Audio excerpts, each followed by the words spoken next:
Hi, I'm Dr. Schuljak, and I'm here today to talk to you about your incision and at-home care for your rabbit after their spay or neuter procedure.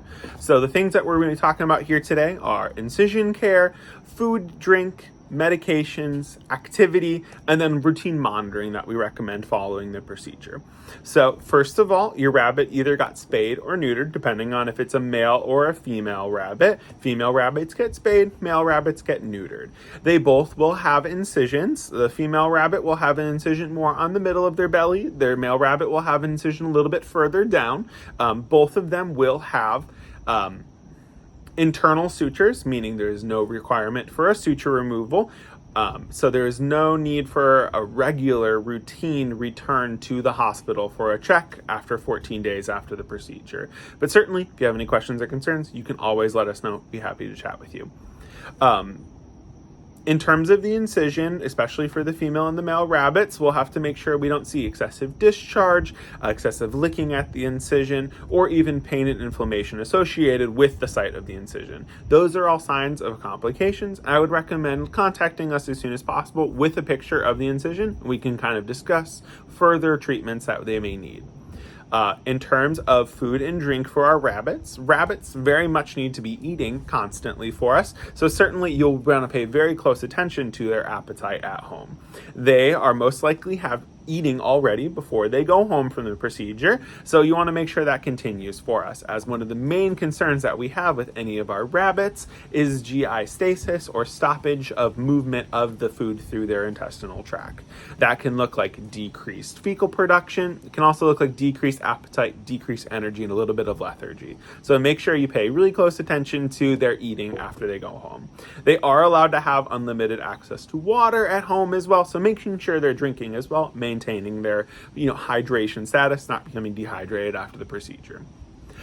For medications for your rabbit, the main thing that we'll send them home with for their procedure will be an anti-inflammatory agent called meloxicam. That helps make sure they stay comfortable, not inflamed, and non-painful after the procedure.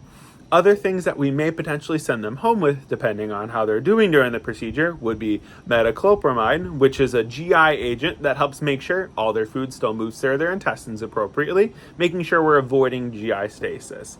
Other things that they may go home with would be herbivore critical care, which is something that we can use to supplementally feed them if they are not eating as much when they go home. Other things as well, gabapentin, which is a pain medication and a mild sedative medication. We sometimes use in them for postoperative pain, but also to help make sure they stay calm and quiet for the first couple of days after the procedure. Next thing I'll talk to you about is activity. Activity for rabbits is a little bit different than our normal dogs and cats, as they normally don't, run around outside of their enclosure all too often. But the main things I want to focus on is making sure they're not too active for us. So trying to avoid their ability to jump on and off higher objects like furniture, like couches, like beds. So that way there's less risk that they can open or dehiss their incision from their procedure. With them, they typically don't go outside, but if your rabbit does go outside, I do recommend holding off until their incision is fully healed in about 10 to 14 days after the procedure. That takes us to our last category, which is long-term monitoring for them after the procedure. With the incision we'll want to monitor for excessive swelling, discharge, or discomfort that is associated with the incision for the first 2 weeks after the procedure. Certainly if it persists longer than that, we'll definitely want to see them sooner, but those are the main things that want to keep an eye on for the incision. Should any of those occur, I do recommend sending us a picture or even calling us, and we'd be happy to talk to you about what the next steps would be.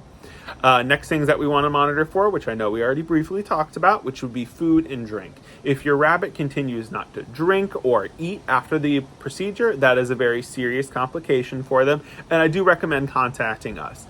If that was the case, you should hopefully already have the herbivore critical care at home that you can also start as well to help make sure they maintain eating. But at all times, we are always here to help support you guys and anything that you may need. You can always call us at 704-703-1414, and you can email me as well at drschuljak@queencityah.com. Have a good day.